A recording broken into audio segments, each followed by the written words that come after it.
Thank you all for joining us. Hi, my name is Jill Monroe. I'm a member of the African American Film Critics Association. Today, we are so excited to be talking with the cast and creative and the Apple TV Plus comedy series Loot.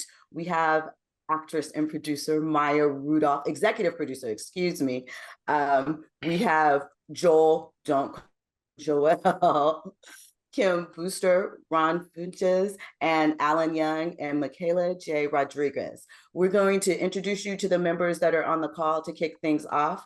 We have Karan Lenore Kelly, Dana Abercrombie, Nancy Green, Michael Sewell, Ruben Regat, Carolyn Hines, and Jill Monroe. So we can take it away. Thank you. Oh, and Derek Dunn. I apologize, Derek. We, ridiculously wealthy people, are the problem. Starting today, I'm going to give away all my money, all 120 billion. Molly Wells is here to talk about her new housing initiative, Space for Everyone. We are on a real mission that is going to help a lot of people. I want you to get everyone into the conference room for a, like a group talk session, like... Are you trying to say the word meeting? Yes, that's it. That's the word. It's Sophia again. She sent me a PDF. What is that? That's violence. That's what it is. We need to talk about this broken yogurt machine. We don't have a yogurt machine. Okay, then whatever machine I've been putting Greek yogurt into is not operating properly. Okay. I'm just afraid that all I'm ever going to be is some rich guy's ex-wife. You've got a better head on your shoulders than people give you credit for. Cheers. Everybody that works here knows that. Put your hands in the air, now! I took a CBD gummy last night. I'm trying to be more interesting. Helping the masses, helping your friends. Step on it. I'm trying. You're on this beautiful, selfless journey. I don't have a partner. Place your hand on each other's hearts. Oh, boy.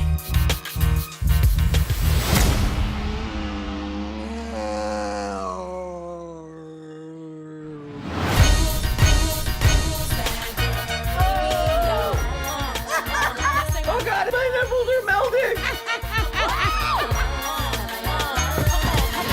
Oh, hey, Molly, did you have any thoughts on the PDF I sent you? I refuse to learn what that is.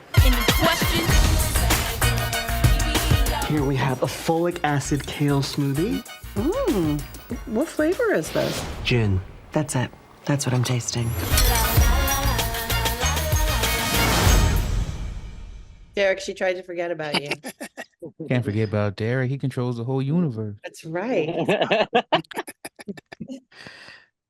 It's such a pleasure to be here with you guys. I have to tell you that just as an entertainment journalist and a part of this organization, this is one of the only series that I get to laugh out loud and wake up my kids in the middle of the night because it is so insane, so ridiculous, and such a coming of age story for people who are of a certain age.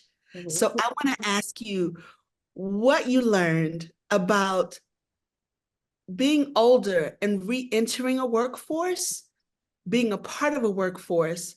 And Maya, I gotta tell you, your mama is one of the greatest inspirations of my life. So I adore all of you, and my children know all of you at this point. But what did you learn?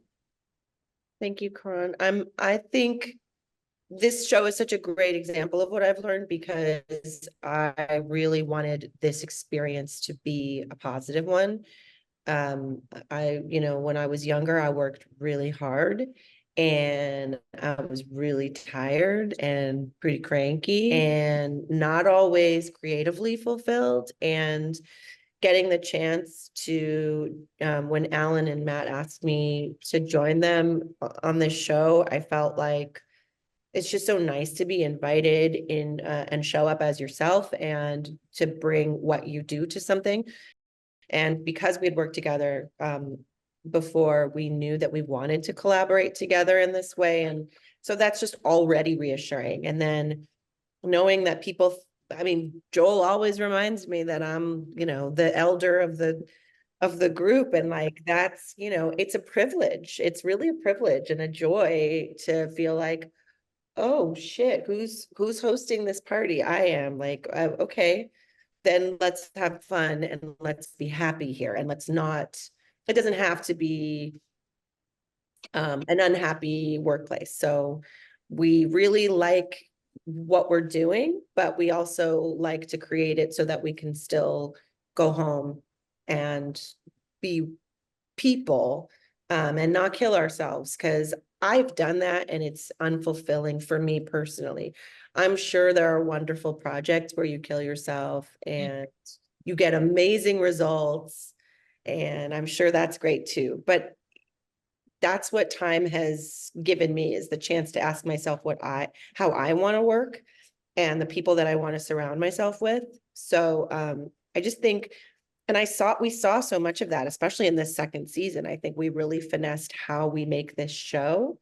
And we noticed after the writer's strike, almost every single crew member came back. They said they were just so happy to come back. And I think it shows that I get excited when I see these faces pop up, these people that I love seeing. And I think it's, for me, it matters. I think I can't hide when I'm grumpy. So if I'm really unhappy, you're going to see it on camera. So yeah, that gave me a chance to really tell myself, like, believe that you can help create a work environment that's what is good for you and positive.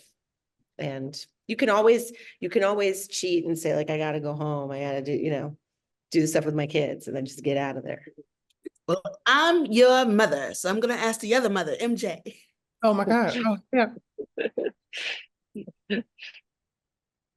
Oh, yeah. Regarding I would say, I mean, I think the most important thing for me coming into this was learning. It was a learning process. I mean, it's always new territory, I consider, for myself. I mean, I do think with the help of all of my castmates, I finally got the swing of, comedy itself, but there was so much that I had to learn coming into it.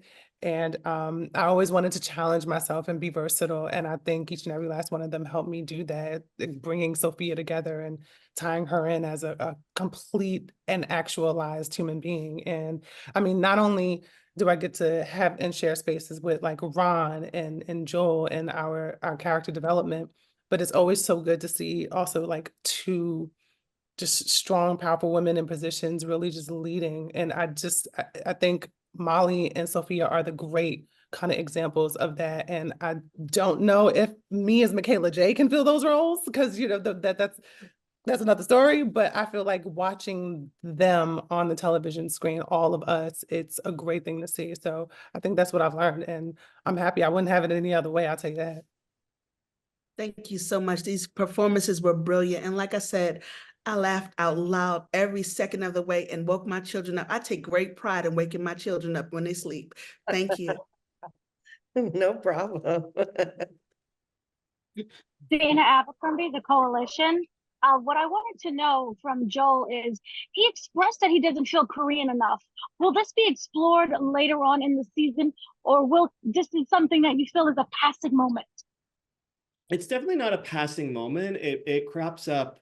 I think this isn't a spoiler. It crops up near the finale of the second season. And I think like we opened the door with when Matt and Alan asked me, prior to filming season 2, if I wanted my parents to be Asian or if I wanted to be adopted. And I think like that decision to have Nicholas be adopted really opened the door to exploring some of these deeper issues surrounding his identity. And I don't think that we ever get to territory where Nicholas feels, or you feel like Nicholas is the way he is solely because of his adoption and solely because of his sort of fractured relationship with his own racial identity. But it is like something that is running in the background of my own life. And it made sense to sort of explore that a little bit with Nicholas as well. Yeah, and that was really important while we were sort of writing the season last year, which is, first of all, to talk to Joel about it and make sure he was comfortable and make sure that he had input and his feelings were taken into account and his life experience was taken into account. And by the way, the idea of not feeling Asian enough is not restricted to people who are adopted. I feel the same thing. I was not adopted. I just grew up in an area without as many Asian people. And so that is very sort of relevant to a lot of different kinds of people. And we wanted to put an authentic experience in the show. You know, it's a comedy forward show, as you were saying, and hopefully it's funny, but we also want to, you know, imbue the show with real experiences and real lived in experiences. And we use our cast really as a sort of example of that. And we like to talk to them and bring them into the writer's room and get their real experiences. So that's all part of it. Hi, I'm Nancy Green with Film Critique.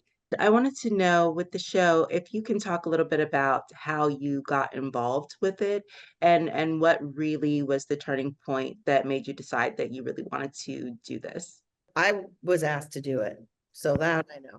But Matt and Alan and I worked together on a show called Forever, and we loved working together. And they had this brilliant idea, and it was so clear. And the faith they had in me to bring what my part of it is to it just felt like it was just this gift that was handed to me. So, and then also just the ability to be able to help create this world with them and this cast, and they've completely opened it up to my input and so much of the people that we brought on, and it's just an incredibly lucky experience, and I feel like everybody is better for it. I feel like we've had such a positive experience because of it. And also they trust me enough to know that, if I'm suggesting someone to them that I've worked with, it's because I know it's going to be it's going to be a great chemistry, or because they know my track record and where I come from. So they've just put a lot of trust in me, which I'm really grateful for. And it's just been a lovely work marriage. Well, I auditioned. Was not offered anything up front, but I will say, like, I was excited to do the show because I love being employed. But I was what really sold it for me was, I remember Matt and Alan and I had a conversation before I think I was even officially cast, and I had some reservations about doing a show that sort of glorified wealth or made it all about sort of this woman and her affluence, and that was sort of the crux of the show. And we still have a lot of fun with Molly's Money in the show, but when they told me where they saw the show going, specifically at the end of season 1, I thought that was so much more interesting than just a Brewster's Millions sort of storyline. And it really made me excited to be a part of a show that would sort of sort of start that conversation at the end of season 1 about billionaires and whether or not they should exist. And so yeah, I was really locked in, I think, from that conversation onward. And I mean, if I can add to that too, I mean, I remember I auditioned for the show as well. And I mean, aside from reading Sophia and being a workaholic and like trying to, prep for her character, I think outside of that, when I was reading the script alone, it was the dynamic between all of the ensemble characters, like how we all just like innately as the characters just cohesively came together, even though we were different. And I adored that so much about the script. And I think that was what like sold me on it. And it was just the cherry on top of the cake that, Mama Maya is here just to be, the woman who holds it all together, if you know what I mean. Yeah. For me, I'm just always looking for a project that appeals to the type of comedy that I grew up liking or continue to enjoy. And once I saw that this project had great people behind it from 30 Rock and Parks and Rec, and of course knowing Maya's work, and just my whole life I've just been a big fan of female-led comedy. Like my favorite shows are like I Love Lucy and Roseanne and Grace Under Fire when I was a kid. So to kind of see that this had this kind of like I Love Lucy and Laverne and Shirley type of feel of these women who were in charge and in control and pushing the story forward made me very excited to be a part of it. And then when I met with Alan and Matt, and just the way I had recently, just because I had been working I decided to change the way that I would go into auditions, which had previously been like, whatever you want, I'll do. I'm all about that. And instead I was like, this is how I work the best.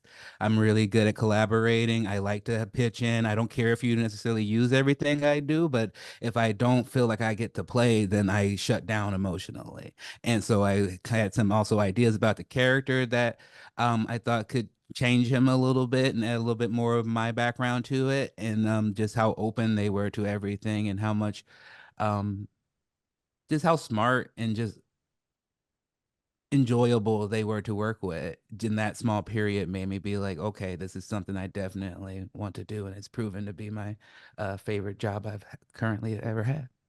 And I just like to add, looking around the room, the virtual room, and at everyone who's working on the show with us, I just feel so lucky, and we feel lucky as writers and creators and directors.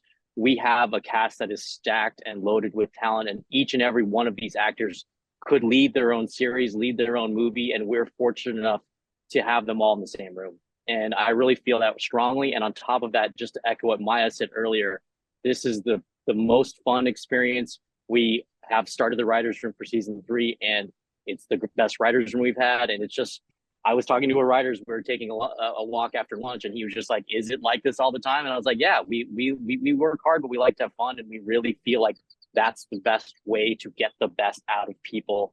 And we hope to keep being able to do it season after season. So it's really been a wonderful experience. Yeah. Nice, nice. Thank you all so much. And it is really like a great ensemble cast. It's really got a nice chemistry and everything going. So thank you. Thank you. How's it going? Derek Dunn, Reviews and Done. A quick question for Ms. Rudolph and whoever wants to answer. What's the one thing that you hope viewers take away from season 1 and season 2 of the show? Every time I think about that, software update, is that me or you guys? I don't think. They could do. I think, yeah, That's definitely you. Don't do it during the Zoom. Don't do it during the panel. Sure, I shouldn't do it. No, not yet. Let's give it a pause. Give it a pause. You know, I always think about when Matt and Alan pitched the idea of the show to me, and there was this idea of this woman going through this world that we can really, you know, visualize, this uber rich and going through this very public divorce, and then being left with all this money, and this question of, if you had all this money, you know, what would you do with it?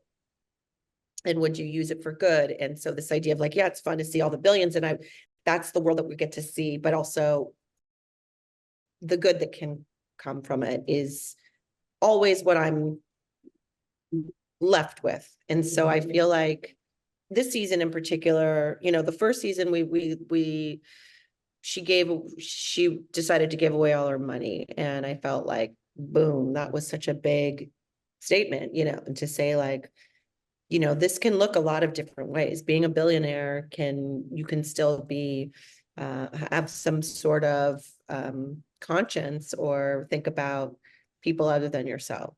And this season, I was really the idea of space for everyone really stuck with me, which was this concept where Molly thought about taking old hotels and buying them and then flipping them and putting unhoused people in them, and that it's not so much that whether or not that's even a reality, just if people see the show and that it becomes a part of the conversation, that we're creating these conversations that will hopefully somehow permeate people's worlds, and that maybe someone will take something from that. And I love that there's thought there. So yeah, I'm always left with like, you know, I like to spread the comedy nice and thick, but I always like that there's a little kernel of conscience and social responsibility in there. Thank you. You have to makes people think. Yeah. I mean, you're welcome, master of the universe.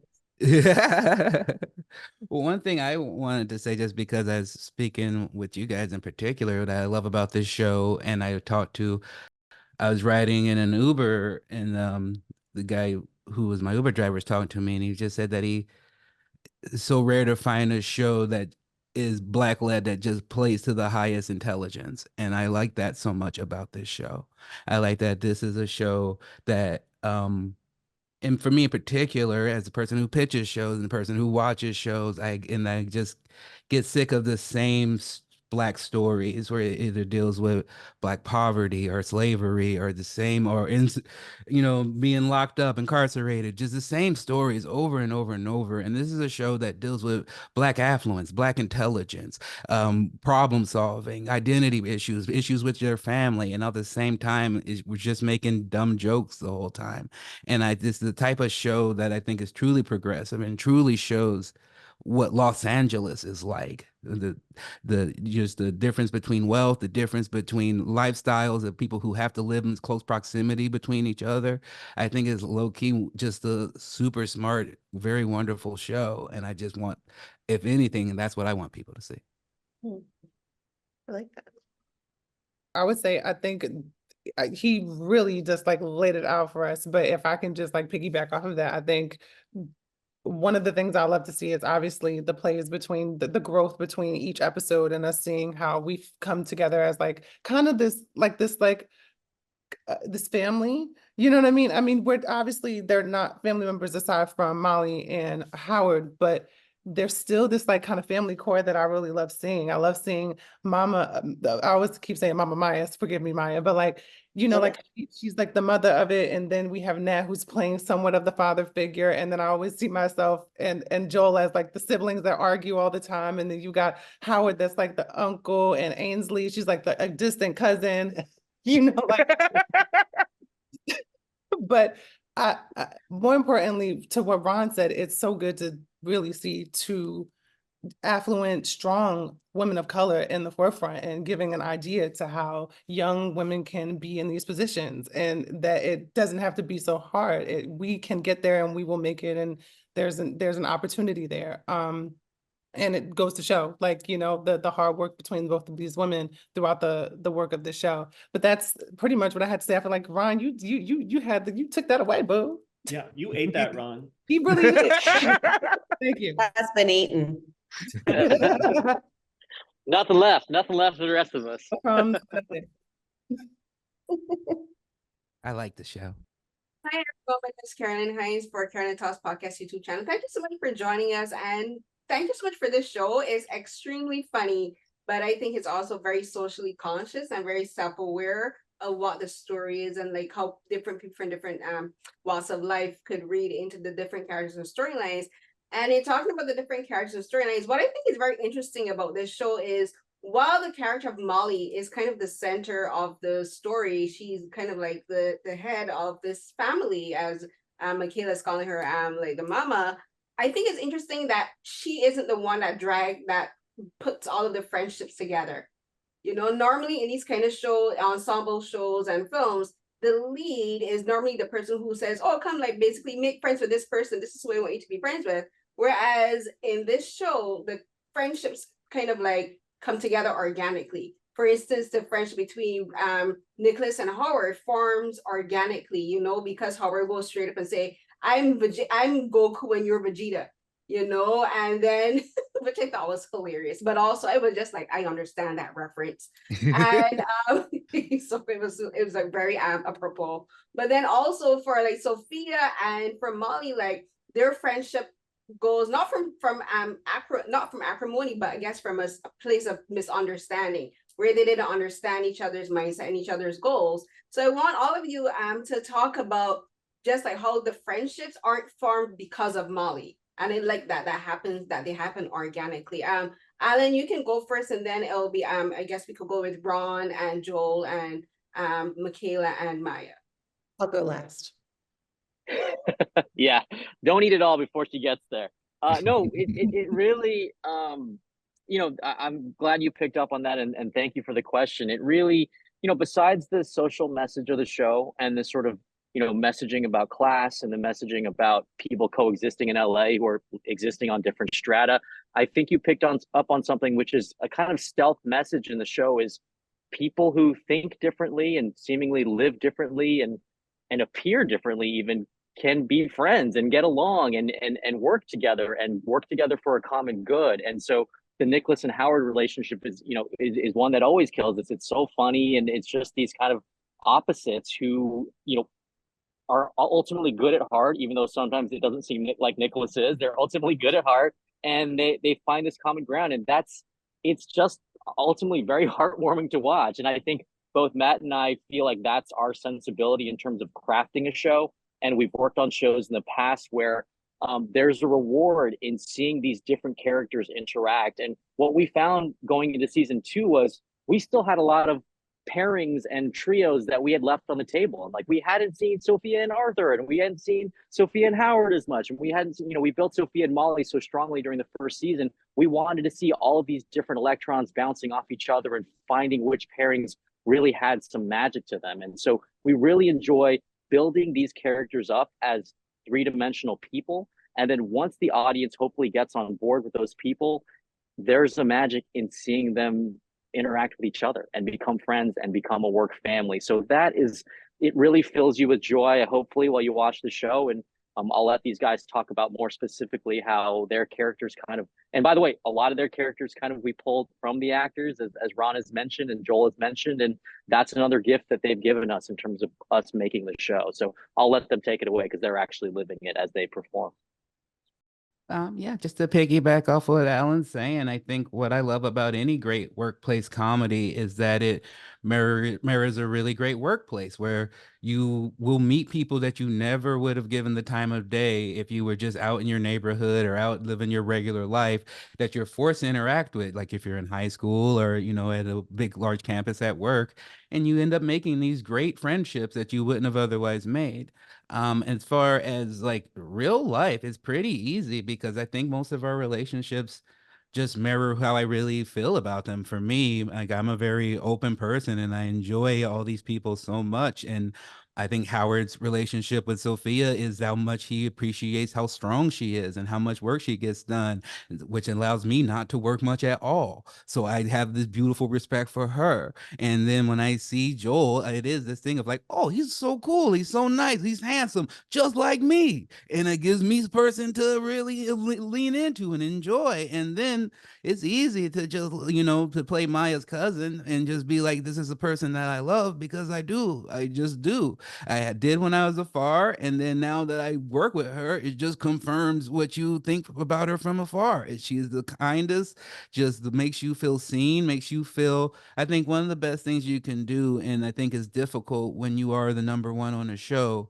is to make yourself not seem more important than anyone else there. And she is the exact opposite. She makes us feel so powerful, at least speaking for myself, and I think I can for everyone else. She makes me feel so funny. She makes me feel that I'm like, that is a treat to have me around. And when I go there, I'm just like, feel honored that I'm even there. And so it allows me to really work from this place of like, oh, if I think of something funny that for Maya, I can tell her and she's not going to be like, why? I know what I'm doing. She's going to be like, oh, that's funny. I'll try it.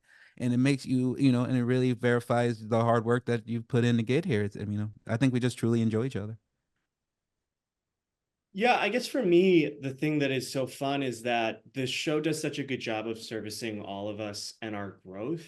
And you really see the way in which these characters affect each other in a real way. I mean, I think that's like really pronounced between, me and Ron's characters, but I think you see that between Sophia and Nat this season, and you see it, between so many different pairings. You get to experience real growth. Like we're not in a lot of shows, I think, Maya's character would be the one that's changing and growing, and the rest of us would be static sort of caricatures that are there to serve as comedy. But I think the writers, Matt and Alan and Maya, have allowed us as sort of what would be considered in some shows secondary characters to really have our time in center stage, and you get to see their growth, and they're not just static, and that I think is what makes it really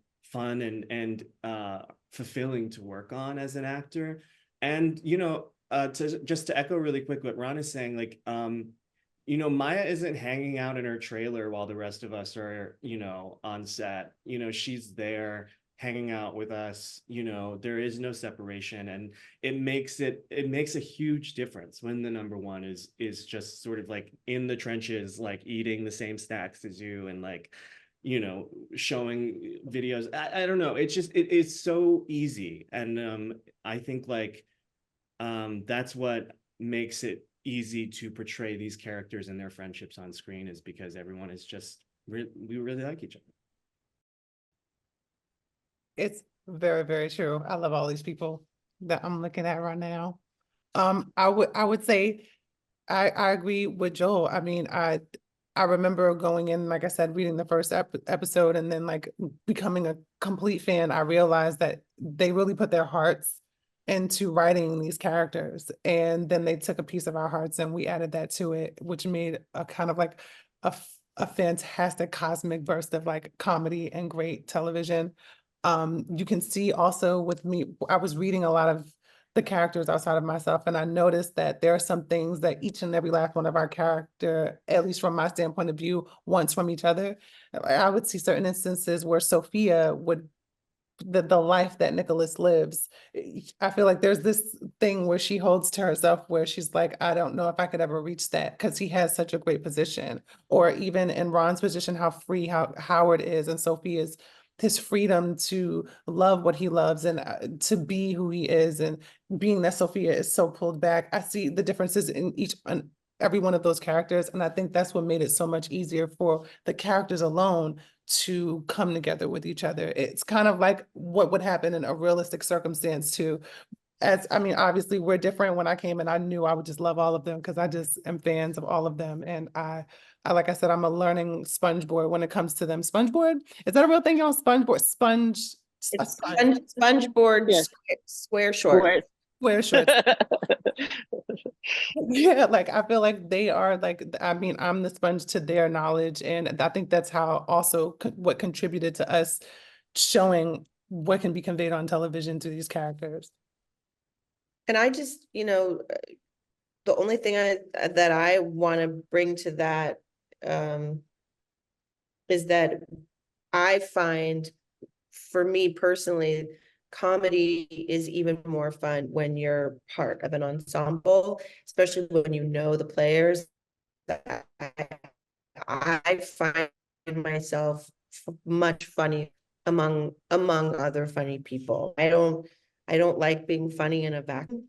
And so it's just really exciting to have that that group mentality and to be able to plug in. I know we always talk about the conference room days as being there. I always say like they're some of my favorite days, but yeah, they take a long time because you got to move the camera around to everybody else, but it's the joy of like knowing what you're going to get from that character and that character and that character. And once you establish all those characters and that they get to intermingle, it's like taking all your action figures, your superheroes, and then making them all, play together. Like it's the most fun, especially because you know the voices, and I know that I can, set Ron up for something, and how funny that's going to be just from knowing that character. And that's my favorite way to work. And I think very quickly early on, Matt and Alan and I talked about like just the ensemble of it all. And it's like, yeah, that's what I like. But the snacks are going to be different if we do another season, Joel. We're going to have different snacks. Okay. Because Can't wait. I really want to change it up. No more apple peanut butter. We're going hard next season. Great, thank you so much. And also I love how each of the characters kind of remind me of something that I know intimately. Like I love like the Vegeta and the Goku references, but also I have to say like Ainsley and Rhonda kind of remind me of Betty and Blanche from Golden Girls. And like, but I kind of do. But I love that the friendships in the show are growing as the characters grow as well. So thank you so much, everyone. Thank you. Hi, I'm Michael Sowell from in Washington, D.C. Maya and Ron, I just want to say that I just commend you guys to your career within comedy because, just in terms of the projects that you're a part of, I'm a very comedic person. My friends will tell me, but there's always a reason why I don't just do it for the sake of like, also for my forsake my friends, my family, and everything. But with Molly, like the position that she's in right now, that she needs to she's dependent on in terms of the people around her. So I just want to talk about in terms of when you were creating this show and as we're moving this story from the cliffhanger really of season one, just how more dependent that she is in terms of her friends, making her a more involved person and also finding out who she is. I've loved this second season and getting, what is this? What is this thing? Being able to learn more about Molly through her relationships. And that I really noticed in the second season is we're getting to know Molly through her and through the relationships that she has, specifically with the Wells Foundation. She's, learning more about her through her relationship to Sophia. And that's been a wonderful way, I think, for me to get to know the character. That, she's got this opportunity in her life to start over in a lot of ways and create a new life for herself. And so once in this season, she really decides to invest in her own world. You really see what kind of person she is. And I think you see that through these relationships, which I've really been enjoying, get to know her that way. Yeah. If I can jump in on that, one of the things I think is a great lesson on the show is that it shows that some things affect you no matter how much money you have. The divorce, death, there's things that we all grieve and we all go through that you then have to turn to family and turn to friends. And I think for myself, I know in the first season, that's what I felt like my character was like, Molly's return to her roots, return to her family, getting back reconnected to people that she possibly got away from.